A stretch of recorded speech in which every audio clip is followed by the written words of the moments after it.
Dominic Moretti was the king of Chicago, surviving 5 assassination attempts without a scratch. On a rainy Tuesday, the king became a corpse, walking. His empire crumbled as he bled out on the grimy floor of a cheap 24-hour diner. His expensive medical team wasn't there.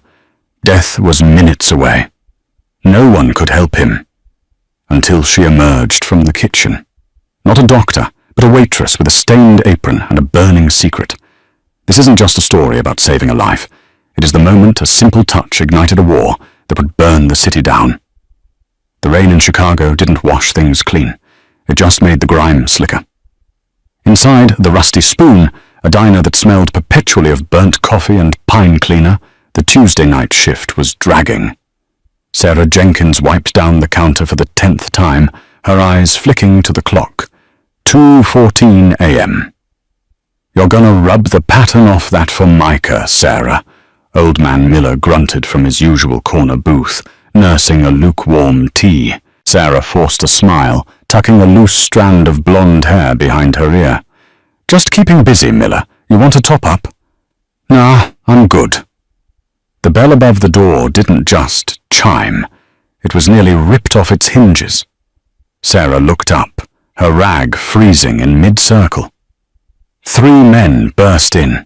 The 2 on the outside were massive, soaking wet, and dressed in suits that cost more than the diner itself. But it was the man in the middle who commanded attention, even as he collapsed. He was tall, broad-shouldered, with dark hair plastered to his forehead by rain and sweat. His face was a mask of agony, pale as the ceramic plates stacked in the kitchen. He wore a charcoal grey suit, but the entire left side of his dress shirt was a ruin of crimson. "Lock the door!" one of the giants roared, kicking the open sign over and slamming the deadbolt. He pulled a gun, a suppressed pistol, and leveled it at the terrified Miller. "Nobody moves! You move, you die!" Sarah dropped below the counter, her heart hammering against her ribs like a trapped bird. This wasn't a robbery. Robbers wanted cash. These men wanted sanctuary. "Boss, Dominic! Stay with me!" the other bodyguard shouted, his voice cracking with panic. He dragged the injured man into a booth, sweeping the condiments onto the floor with a crash. Dominic Moretti. Sarah knew the name. Everyone in Chicago knew the name. The head of the Moretti crime family. The papers called him the Iron Count. He controlled the unions, the docks, and half the politicians in the state. And right now, he was dying in booth 4. "Get the kit! Get the kit!" Dominic gasped, his voice a wet rasp. The bodyguard ripped open a duffel bag, pulling out advanced medical gear. Gauze, coagulants, adrenaline. This wasn't a first aid kit. It was a trauma center in a bag. They were prepared for this. "I can't stop it!" the bodyguard yelled, pressing a wad of gauze into Dominic's side. "The bullet hit the artery. He's losing too much. Call the doc." "I did. He's 20 minutes out. He won't make it 20 minutes. Look at him." Sarah peeked over the counter. Dominic's eyes were rolling back. The grey of his skin was turning to an ashen blue. The blood wasn't just flowing. It was pumping out in rhythmic spurts that signaled arterial damage. The coagulant powder the bodyguard was dumping into the wound was washing away before it could set. "He's going into shock. Do something, Luca." "I am. It's not working. It's like his blood won't clot." Sarah felt a cold chill. Heparin, or something like it. Someone had dosed him with a thinner before shooting him. It was a guaranteed kill. If they didn't clamp that artery manually and neutralize the thinner within 60 seconds, the King of Chicago was dead. She looked at the back exit. She could run. She should run. Sarah Jenkins was a ghost, a waitress with no past. Getting involved with the Moretti family was the quickest way to end her quiet, hidden life. But then she heard a sound, a guttural, desperate groan from the dying man. It was the sound of a man who wasn't ready to leave the world yet. And against every survival instinct she had honed for 5 years, Sarah stood up. "Get out of the way," she said. Her voice wasn't loud, but it cut through the panic like a scalpel. The bodyguard named Luca spun around, aiming his gun at her head. "I said nobody moves, bitch! Shoot shoot me, and he dies in 30 seconds, Sarah said, her voice steady, her eyes locked on Lucas. She walked out from behind the counter, hands raised but palms open. He's been dosed with an anticoagulant. Probably warfarin or a synthetic derivative. Your clotting powder is useless. He needs a tourniquet high on the axillary line and manual pressure on the subclavian artery. Now. Luca blinked, the gun wavering. What? Move! Sarah barked, dropping the waitress persona entirely. She shoved past the 250-pound hitman. He was so stunned he let her. Sarah slid into the booth opposite Dominic. Up close, the damage was horrific. The smell of copper and expensive cologne was overwhelming. Dominic's eyes fluttered open, landing on her. They were the color of storm clouds, grey and turbulent. "Who?" he wheezed. "Save your breath," she ordered.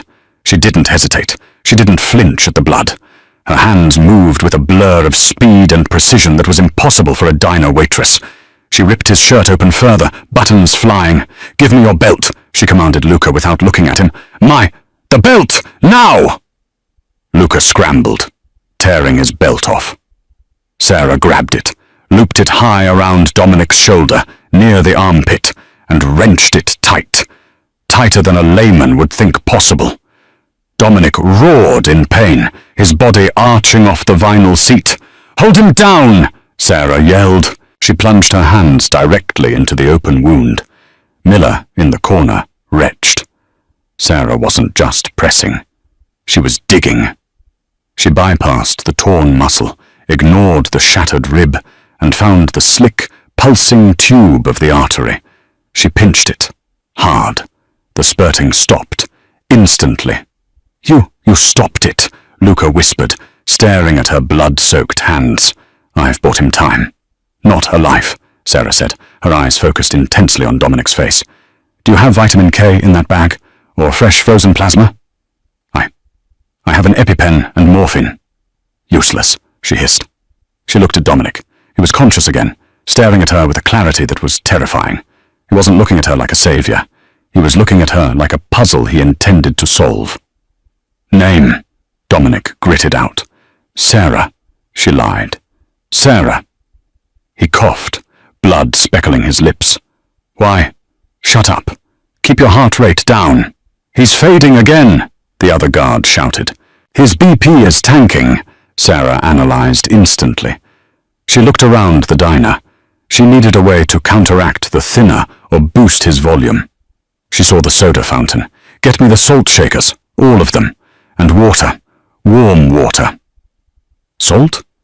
"Saline solution. It's a jury rig, but he needs volume or his heart will pump air." For the next 10 minutes, the diner transformed into an operating theatre. Sarah Jenkins, the quiet girl who made terrible latte art, commanded 2 of the most dangerous hitmen in the city, like they were first-year residents. She mixed a saline solution, used a coffee straw and duct tape to stabilize the entry wound, and held the artery pinched with a grip strength that defied her frame. Sirens wailed in the distance. Not police, the Moretti private ambulance. As the paramedics burst in, Sarah finally pulled her hands back. She was covered in crimson up to her elbows. The lead paramedic took one look at the tourniquet and the packing. "Who did this?" "She did," Luca said, pointing at Sarah. The paramedic checked Dominic's pulse. "It's weak but stable. This clamp job. It's perfect." "You saved his life, miss." They loaded Dominic onto the stretcher. As they strapped him in, he reached out, his bloody hand gripping Sarah's wrist. His grip was surprisingly strong. "You don't leave," Dominic rasped, his eyes locking onto hers. "Luca, she comes with us." Sarah went cold. "No, I saved you. Let me go." Dominic shook his head, a dark smirk touching his pale lips. "You saved the king. Now you belong to the kingdom." He passed out. Luca turned to Sarah. The gun was back in his hand, though he looked apologetic. "Sorry, Miss Sarah. Boss's orders. You're coming with us." The Moretti estate was not a house. It was a fortress disguised as a Tuscan villa, planted in the middle of the Illinois countryside. Sarah had been escorted, thrown, into the back of an SUV, her phone confiscated, her apron still tied around her waist. She sat in silence as they drove, her mind racing. They know. That was the only explanation. They saw the technique. They saw how she clamped the subclavian. No waitress knows how to do that. No civilian knows how to improvise a saline drip with table salt and a coffee straw. If they ran her prints, Sarah Jenkins would come up as a dead end. But if they dug deeper, if they sent her photo to the wrong or right people, Sarah wasn't just a waitress. 6 years ago, her name had been Dr. Serafina Valenti, the youngest trauma surgeon at Johns Hopkins, before she was recruited into a black ops medical unit for the government. She had seen things. She had done things. And then she had stolen evidence of a war crime and run. The SUV crunched over gravel and came to a halt. Out, Luca said. He was gentler this time, and hey, thanks for back there. One. Sarah ignored him. She stepped out into the cool night air. The rain had stopped. She was led through a maze of mahogany hallways, past armed guards who nodded at Luca, until they reached a set of double doors, a private infirmary. Inside it looked like an ICU. Monitors beeped rhythmically. Dominic Moretti lay in a bed that cost more than Sarah's apartment, hooked up to real IVs and blood bags. A man in a white coat, an actual doctor this time, turned around. He looked tired. "Is this her?" the doctor asked. "Yeah, boss wants her here when he wakes up," Luca said. The doctor adjusted his glasses, looking Sarah up and down. "I'm Dr. Evans. I examined your field work. The tourniquet placement was risky. You could have severed the nerve bundle." "But I didn't," Sarah said flatly. "And he's alive." "He is," Evans conceded. "He stabilized an hour ago. We flushed the anticoagulant. It was a synthetic compound, very nasty. How did you know?" "Lucky guess." "Right. And the pinch technique? Where did you study? Yale? Harvard?" "The University of YouTube," Sarah deadpanned. "Can I go now? I have a shift tomorrow." "You're funny," a deep voice rumbled from the bed. Sarah froze. Dominic was awake. He looked terrible, pale, bruised, with dark circles under his eyes. But he was awake, and the intensity in his gaze hadn't dimmed. He pressed a button, raising the head of the bed. "Leave us," Dominic said. "Boss, you need rest," Dr. Evans protested. "I said leave us." The room cleared instantly. Even Luca didn't hesitate. Sarah stood at the foot of the bed, crossing her arms to hide the trembling in her hands. She was alone with the most dangerous man in the city. Dominic watched her for a long time. The silence stretched, heavy and suffocating. "Come closer," he said. "I'm fine here." "I don't like to shout. I've been shot, in case you didn't notice." Sarah took 2 hesitant steps forward. "What is your name?" "I told you, Sarah Jenkins." "Sarah Jenkins," Dominic repeated, tasting the name. "Sarah Jenkins, who works the graveyard shift at a dump like the Rusty Spoon, who lives in a walk-up on 4th Street, who pays her rent in cash." Sarah's blood ran cold. "You ran a background check already?" "I had 5 hours while I was bleeding out. My team works fast." Dominic winced as he shifted.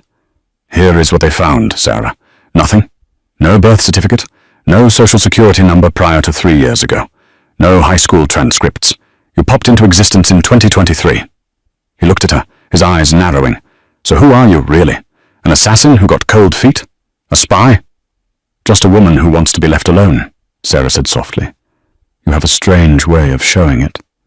You saved my life." "Why?" "Because you were dying. It's what people do." "Not in my world," Dominic said. "In my world, if the king falls, the jackals cheer. My own brother—" He stopped, a flash of pain crossing his face that had nothing to do with the bullet wound. He looked at her hands. They were scrubbed clean now, but the memory of the blood was still there. "You have a gift," Dominic said. And I have a problem. I don't want your problems. Too late. You're in them. Dominic gestured to the door. The man who shot me. He wasn't just a hitman. He was an insider. Someone close to me wants me dead. If I go to a hospital, they finish the job. If I trust my own staff, I might be trusting the traitor. What are you saying? I'm saying I can't trust anyone, except the stranger who had nothing to gain and saved me anyway. Dominic leaned forward, fighting the pain. You're not a waitress anymore, Sarah. You're my private nurse. You stay in this house. You watch my meds. You check my food. You make sure nobody puts a needle in me unless you say so. I'm not doing that, Sarah snapped. I'm not your property. This is kidnapping. Call it what you want, Dominic said calmly. But here is the deal. You stay, I pay you $10,000 a week. You help me find out who tried to kill me. Once I'm safe, you walk away. With enough money to disappear for real this time. Sarah hesitated. $10,000 a week. That was freedom. That was a new identity in Europe. And if I say no, Dominic's expression hardened. Then I release you, but I can't guarantee your safety. The men who shot me saw your face. They know you saved me. They know you're the reason their coup failed. If you walk out that door, Sarah, you're a loose end, and loose ends get cut. It was a threat, wrapped in logic. He was right. The moment she intervened, she had painted a target on her back. Sarah looked at the man in the bed. He was manipulative, dangerous, and cruel.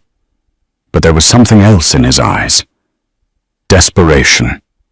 He was a king alone in a castle full of traitors. Fine, Sarah said, her voice tight. I'll stay until you're recovered. Dominic smiled.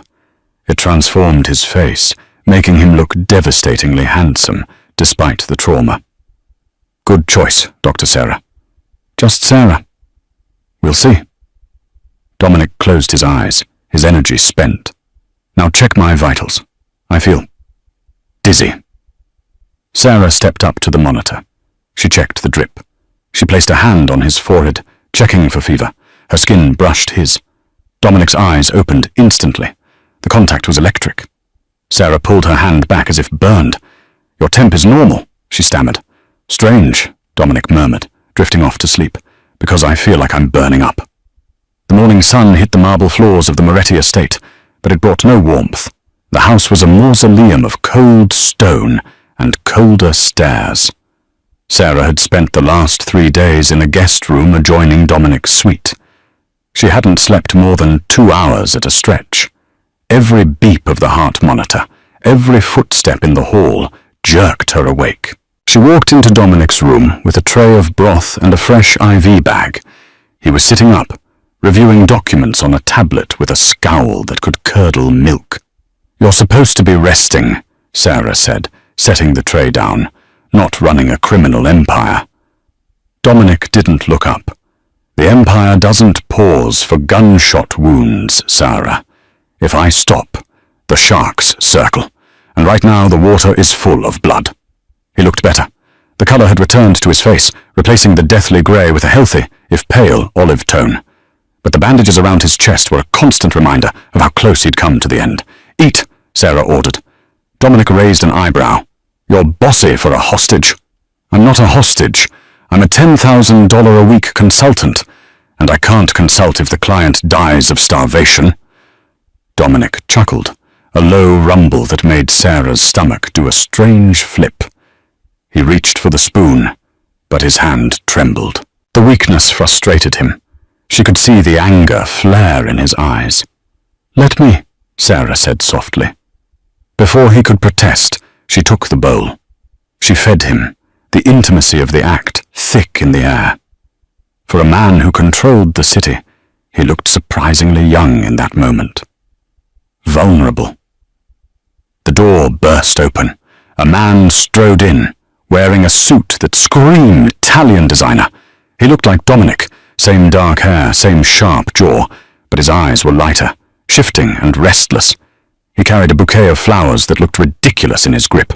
Dom! Thank God! The man exclaimed, rushing over. I heard the news. I flew back from Vegas the second Luca called. Dominic's expression didn't change, but the air in the room grew 10 degrees colder. Hello, Silas. Silas, Dominic's younger brother. Sarah had read about him in the papers, the playboy, the spender, the one always cleaning up messes Dominic didn't make. Silas placed the flowers on the nightstand, his eyes darting immediately to Sarah. He looked her up and down, lingering on her simple clothes, her lack of jewelry. A sneer touched his lips. And this is... the help? Silas asked. This is Sarah, Dominic said, his voice flat. She saved my life. Right, the waitress. Silas laughed, a harsh barking sound, Luca told me. A waitress with a magic touch. Dom, really? You're letting a stranger handle your care? We have Dr. Evans on retainer. We have the best specialists in the country. Evans didn't stop the bleeding, Dominic said. She did. She got lucky, Silas scoffed. He moved closer to the bed, picking up the chart Sarah had been keeping. Look at this. Chicken scratch. She's probably reading WebMD to figure out your dosage. You're vulnerable, Dom. You need real protection. I'm taking over your security detail starting today. No, Dominic said. Dom, listen to me, why? I said no, Silas. Dominic's voice wasn't loud, but it had the weight of a gavel strike. Luca stays on the door. Sarah stays on the meds. You stay on the books. Silas's jaw tightened. For a second, Sarah saw pure, unadulterated hatred flash across his face. It was gone in an instant, replaced by a mask of brotherly concern. Fine, whatever you want, brother. I just want you safe. Silas turned to leave, but paused at the door. He looked at Sarah. You watch yourself, waitress. One mistake, one slip-up, and you answer to me. He slammed the door. Sarah let out a breath she didn't know she was holding. He hates you. He loves me, Dominic corrected, staring at the closed door. But he loves the throne more. Is he the one? Sarah asked quietly. The one who ordered the hit? Dominic looked at her. Silas is ambitious, but he's not stupid. Killing me starts a war he can't win. No. This feels different. The shooter knew exactly where I'd be. He knew the route. He knew the security gaps. Dominic winced, grabbing his side. Pain? Sarah asked, instantly professional. A little. It burns. Let me check the dressing. Sarah moved the sheets aside. She peeled back the bandages gently. The wound was clean, stitching holding perfectly. But the skin around it... Sarah frowned. What? Dominic asked, seeing her expression. The skin, she murmured. It's irritated, redder than it should be for day 3, and there's a... smell. Not infection. Infection smelled like rot. This smelled sweet, like almonds. Sarah's heart stopped. She leaned in closer, sniffing the wound, then the IV line. She traced the line back to the bag hanging on the stand. It was a standard saline bag, sealed, but upon closer inspection she saw a tiny, almost invisible puncture mark near the injection port. Don't move, Sarah whispered. She ripped the IV line out of his arm. What the hell? Quiet! She grabbed the bag, holding it up to the light. There was a faint, oily swirl inside the clear liquid. What is it? Dominic demanded, sitting up despite the pain. Cyanide, Sarah said, her voice trembling. Or a derivative. Someone injected it into the saline bag. It's diluted, so it wouldn't kill you instantly. It would look like cardiac arrest brought on by trauma. Natural causes. Dominic stared at the bag. Then he looked at the door where Silas had just exited. Silas brought the flowers, Sarah said, her mind racing. But he didn't touch the IV. He wasn't near it. No, Dominic realized. But the nurse who set this up this morning. That was Evan's assistant. We can't trust the medical staff, Sarah said. None of them. Dominic, you're not safe here. This house isn't a fortress. It's a trap. Dominic's face hardened into stone. The vulnerability was gone. The king was back. Lock the door, he ordered, and give me my phone. By nightfall, the atmosphere in the estate had shifted from tense to suffocating. Dominic had made one call, and within an hour, the regular house staff had been dismissed. Only Luca, and 3 other men Dominic trusted with his life remained. Sarah had moved Dominic to a different room, the library. It had no windows large enough for a sniper, and only one heavy oak door. It was defensible. She was currently testing every bottle of water and every scrap of food with a portable chemical kit she had demanded Luca buy from a university lab supplier. "Clean," she muttered, handing Dominic a bottle of water. Dominic took it, watching her. "You know your chemistry, Sarah." "High school science class," she lied, not looking at him. "You're a terrible liar." Sarah froze. "I had Luca dig deeper," Dominic said softly. "He ran your face through international databases. Not criminal ones. Academic ones." Sarah slowly set the testing kit down. She didn't turn around. "Dr. Serafina Valenti," Dominic read from his tablet. "Graduated top of her class at Johns Hopkins. Board certified in trauma surgery and toxicology. Recruited by the Department of Defense 3 years ago. Then vanished. Presumed dead in a helicopter crash in Syria." He paused. "You're a ghost, Sarah."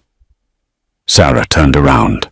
Her face was pale, her eyes blazing. "If you know who I am, you know why I can't be here. You know that if they find me, your Mafia war will look like a playground fight." "Who is they?" Dominic asked. "The government?" "A splinter group," Sarah said, her voice dropping to a whisper. "Project Asclepius. They were testing illegal biological weapons on civilians in conflict zones. I found out. I tried to smuggle the data out. They killed my team. I was the only one who made it to the chopper, and I crashed it on purpose to fake my death." Dominic stared at her. For the first time, he looked impressed. Truly impressed. "You're not just a doctor," he mused. "You're a soldier." "I'm a survivor, and being near you puts a spotlight on me." "And being near you keeps me alive," Dominic countered. He stood up, wincing but steady. He walked over to her, invading her personal space. He smelled of antiseptic and power. "We have a common enemy now, Serafina. People who want us dead. Alone, we are targets. Together." He reached out, his hand brushing a stray lock of hair from her cheek. His touch was warm, possessive. "Together we are dangerous." The moment was shattered by the sound of glass breaking. Crash! Then the distinctive thwip-thwip of silenced gunfire. "Down!" Dominic roared. He tackled Sarah, throwing her behind the heavy mahogany desk just as the library door disintegrated under a hail of bullets. Wood chips rained down on them. Sarah scrambled, instinct taking over. She wasn't the waitress anymore. She was Dr. Valenti, veteran of a war zone. "How many?" she asked, checking the room for exits. "Too many," Dominic growled. He pulled a gun from a holster taped under the desk, a massive .45 caliber. He checked the magazine. "Luca must be down. They're inside." Shadows moved in the hallway. Laser sights cut through the dust. "They cut the power," Dominic whispered. "They're using night vision." "We're blind," Sarah said. "Not quite." Dominic reached into his pocket and pulled out a flashbang grenade. "My brother always said I was paranoid for keeping these in the desk." He pulled the pin. "Cover your ears and close your eyes. When I throw this, we run for the servants' passage behind the bookshelf. Dominic, your wound. If we stay, the wound won't matter. Ready?" Sarah nodded, pressing her hands over her ears and squeezing her eyes shut. Boom! The explosion was deafening, a white-hot light searing even through her eyelids. Screams erupted from the doorway. "Move!" Dominic yelled. He grabbed her hand, dragging her toward the back wall. He pulled a false book, and a section of the bookshelf swung open. They dived into the darkness just as bullets chewed up the spot where they had been standing. The passage was narrow, smelling of old dust and dry rot. They ran, Dominic stumbling, his breathing ragged. Sarah could see fresh blood seeping through his shirt. He was tearing his stitches. "Stop," she hissed, pulling him to a halt in a small alcove. "You're bleeding out again. Keep moving," Dominic gasped. "No, we need to stabilize this." She ripped a strip from her shirt. "Press this here." As she pressed the cloth to his chest, Dominic looked at her in the dim light coming from the cracks in the walls. His adrenaline was fading, and the pain was taking over. "If we die here," Dominic whispered, "I want you to know you were the only real thing I've found in 10 years. "We're not dying," Sarah said fiercely. "I didn't save you twice just to let you die in a dusty hallway." Suddenly the wall behind them hissed. A hidden panel slid open. Standing there was Silas. He held a suppressed submachine gun. He wasn't smiling. "End of the line, brother," Silas said softly. Dominic pushed Sarah behind him, shielding her with his body. "You did this? You let them in?" "I paid them," Silas corrected. "The mercenaries, the poison. It was time for a change in management. You've gone soft, Dom. Keeping this woman here, it proves it." Silas raised the gun. "Goodbye, Dominic." Click. Silas frowned. He pulled the trigger again. "Click. Jammed?" Dominic asked, his voice dripping with dark amusement. "Impossible," Silas muttered, looking at the weapon. "Not impossible," Sarah spoke up from behind Dominic. Her voice was calm. "I switched the firing pins." Silas's head snapped up. "What?" "When you put your coat and gun down in the foyer to yell at Dominic earlier," Sarah said, "I bumped into the table. I grew up with a brother who loved guns.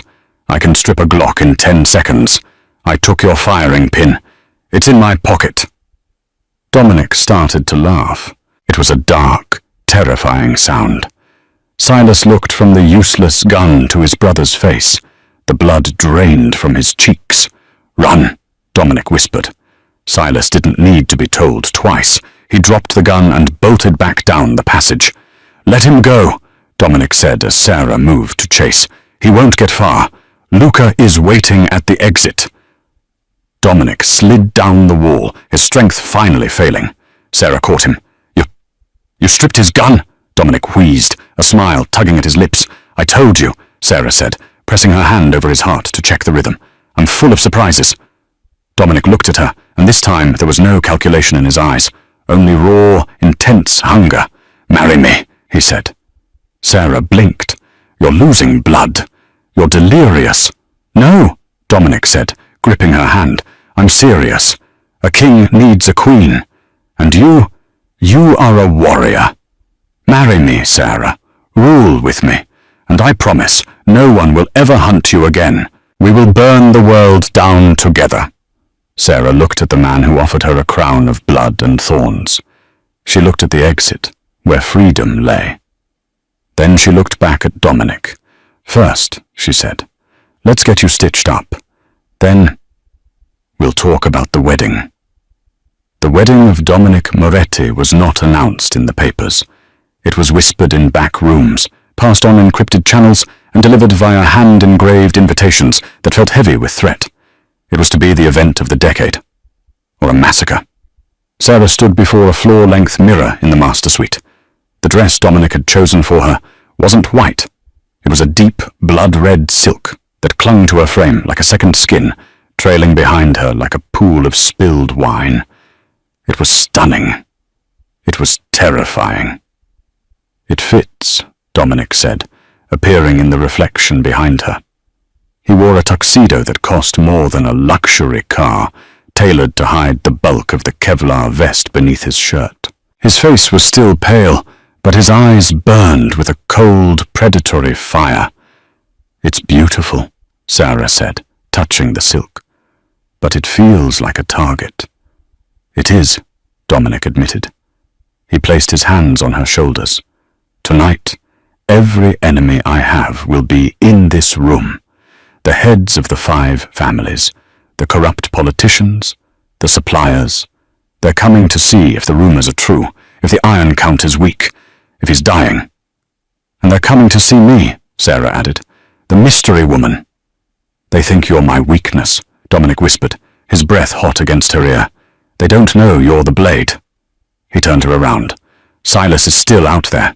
My sources say he's meeting with a backer, someone powerful enough to protect him from me. Someone who wants my territory. Tonight, we flush them out." Sarah looked at his chest. "Your stitches held up during the fitting. But if you get into a physical fight, that's why I have you, Dominic said. He reached into his jacket and pulled out a small, velvet box. Inside was not a ring, but a glimmering, diamond-encrusted hairpin. He slid it into an intricate updo. Sharpened titanium, he murmured, and the tip is coated in a paralytic agent, fast-acting, just in case. Sarah touched the pin. It was heavy. You really know how to woo a girl, Dominic. I'm not wooing you, Serafina. I'm arming you. They walked down the grand staircase together. The ballroom of the estate had been transformed. Thousands of black roses filled the room. A string quartet played a haunting melody. The guests were a sea of sharks in expensive suits. As Dominic and Sarah entered, the conversation died instantly. All eyes turned to them. Sarah scanned the room, her tactical training kicking in. She wasn't looking at the jewelry or the dresses. She was looking at hands, pockets, exits. Table 3, she whispered without moving her lips. Man in the blue tie. He's sweating. Left hand keeps tapping his thigh. He's armed. That's Capo Russo, Dominic replied softly. He flipped to Silas last week. He thinks I don't know. Table 9, Sarah continued. The woman in gold. She's watching the guards, not us. Isabella Vane, poison specialist. Don't eat anything she hands you. They reached the altar. The priest, a man who looked like he'd buried more bodies than he'd baptized, began the ceremony. Dominic took Sarah's hand. His grip was iron hard. Do you, Dominic, take this woman? I do, Dominic said, his voice echoing in the silent hall. And do you, Sarah? Sarah looked at the crowd. She saw the greed in their eyes. She saw the calculation. They were waiting for the moment to strike. They thought this was a funeral for Dominic's empire. She looked back at Dominic. He wasn't looking at the crowd. He was looking only at her. In his eyes, she saw a reflection of her own broken, dangerous soul. I do, she said. Thus and then by the power vested in me, boom! The double doors at the back of the ballroom slammed open. Silas stood there. He wasn't hiding anymore. He was flanked by 6 men in tactical gear, carrying military-grade assault rifles. But it wasn't Silas who drew the room's attention. It was the man standing next to him, a man in a pristine grey suit, with silver hair and a smile that didn't reach his eyes. Sarah's blood turned to ice. She stopped breathing. It was Senator Sterling, the director of Project Asclepius, the man who had ordered the experiments, the man who had killed her team. Sorry to interrupt the happy couple, Sterling announced, his voice smooth and cultured, but I believe the groom is sitting in my chair. Dominic turned slowly. He didn't look surprised.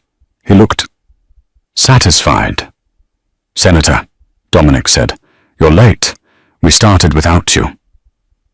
The silence in the ballroom was absolute. Even the string quartet had frozen, bows hovering over strings. You know who this is? Dominic asked Sarah quietly, though his eyes never left Sterling. He's the one, Sarah whispered, her voice trembling with a rage she hadn't felt in years.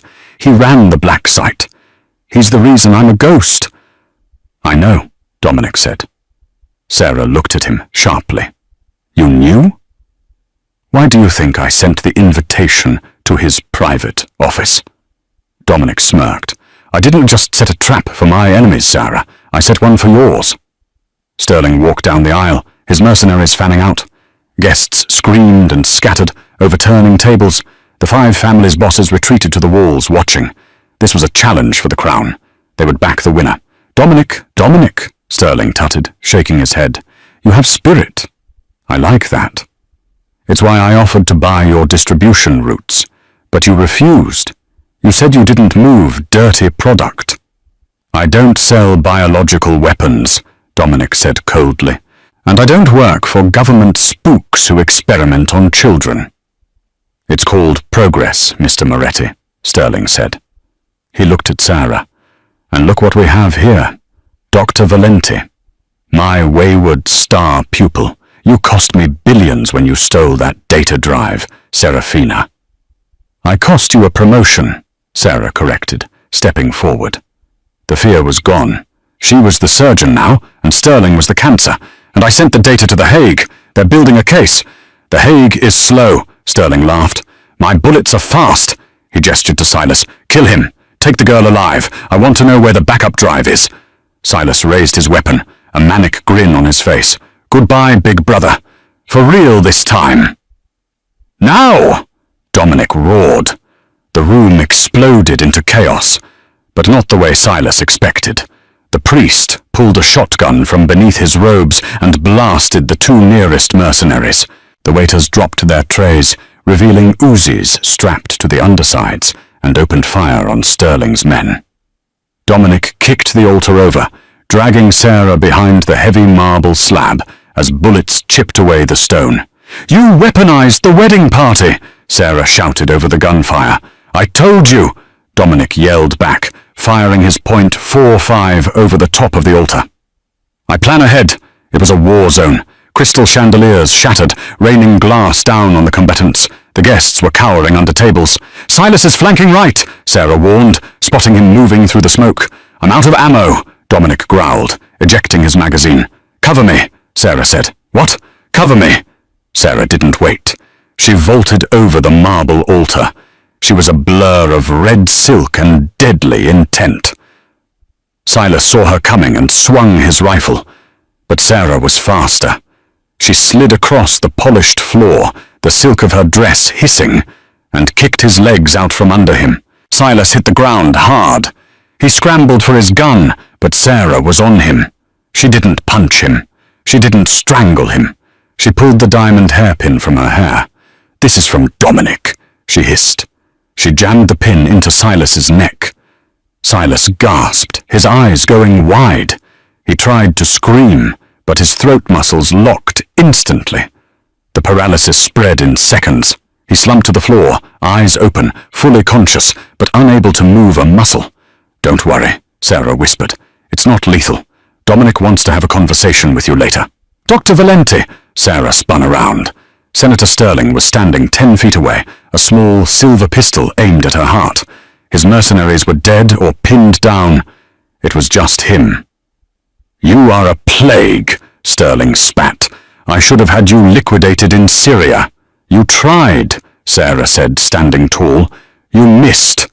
I won't miss now. Sterling tightened his finger on the trigger. Bang! Sterling jerked.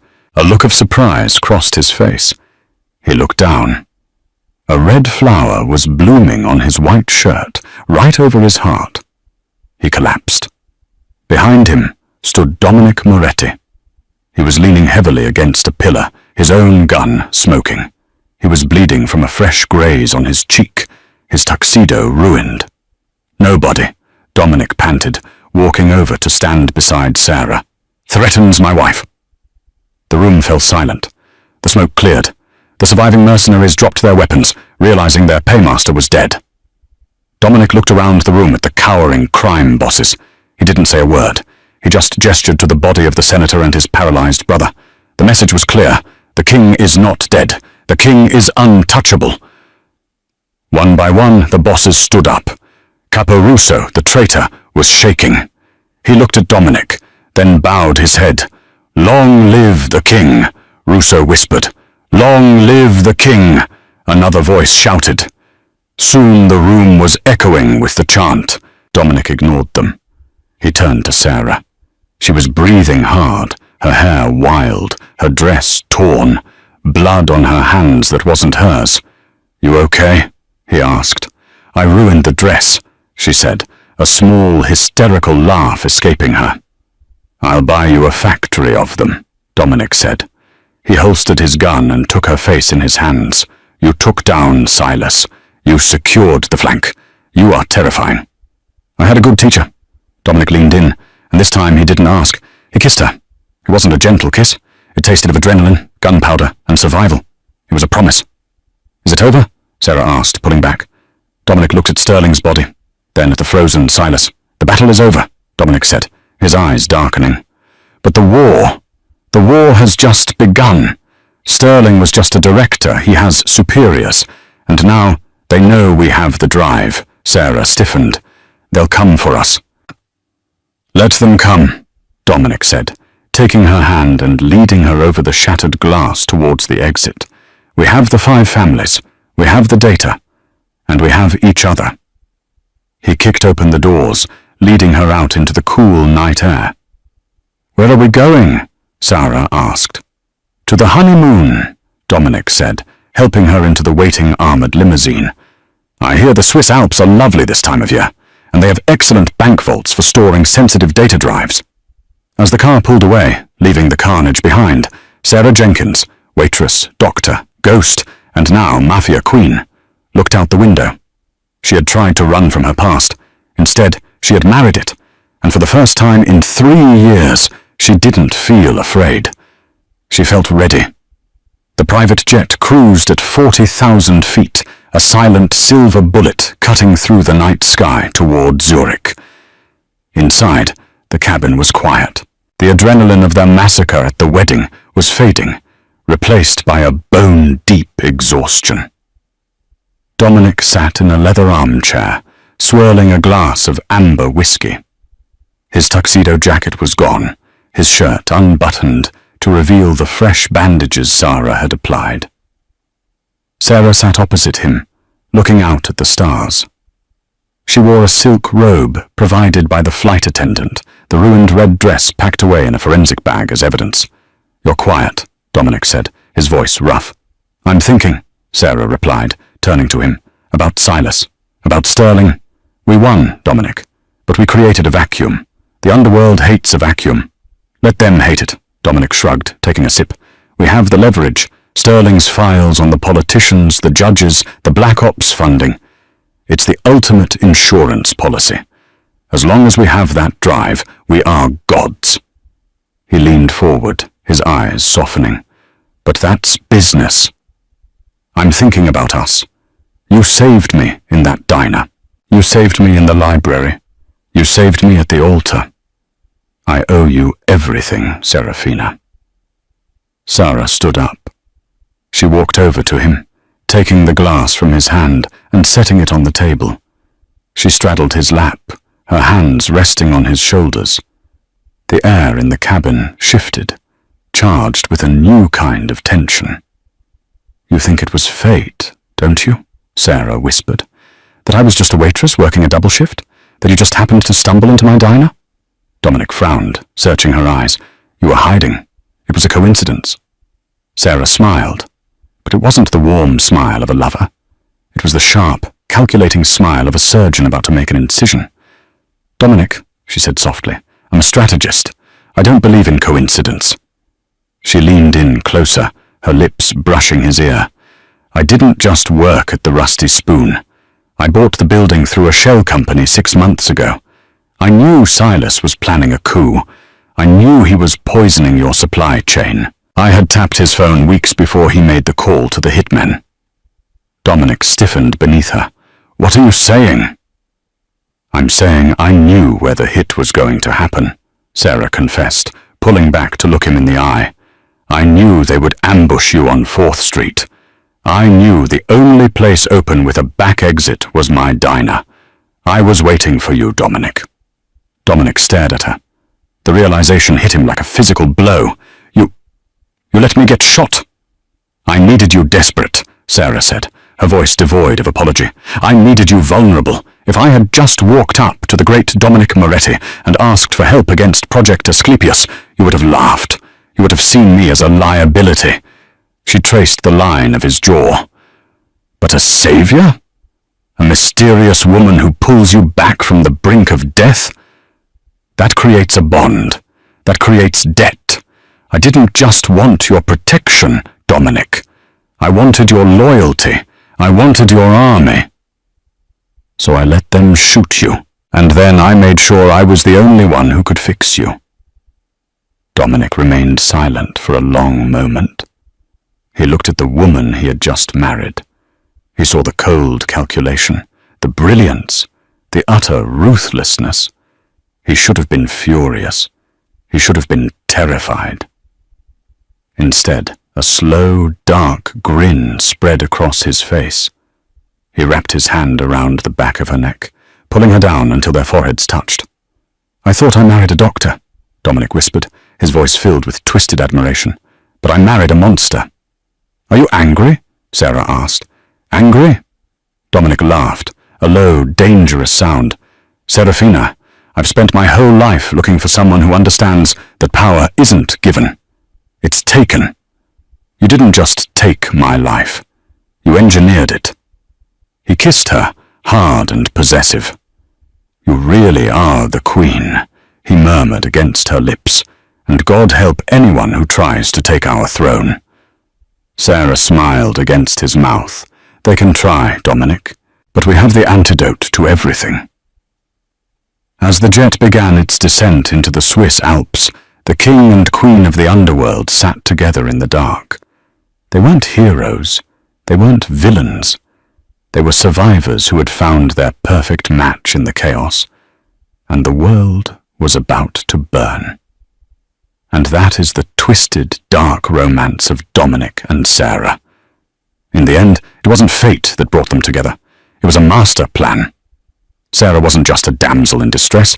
She was the architect of her own salvation, using the Mafia king as her pawn until she became his queen.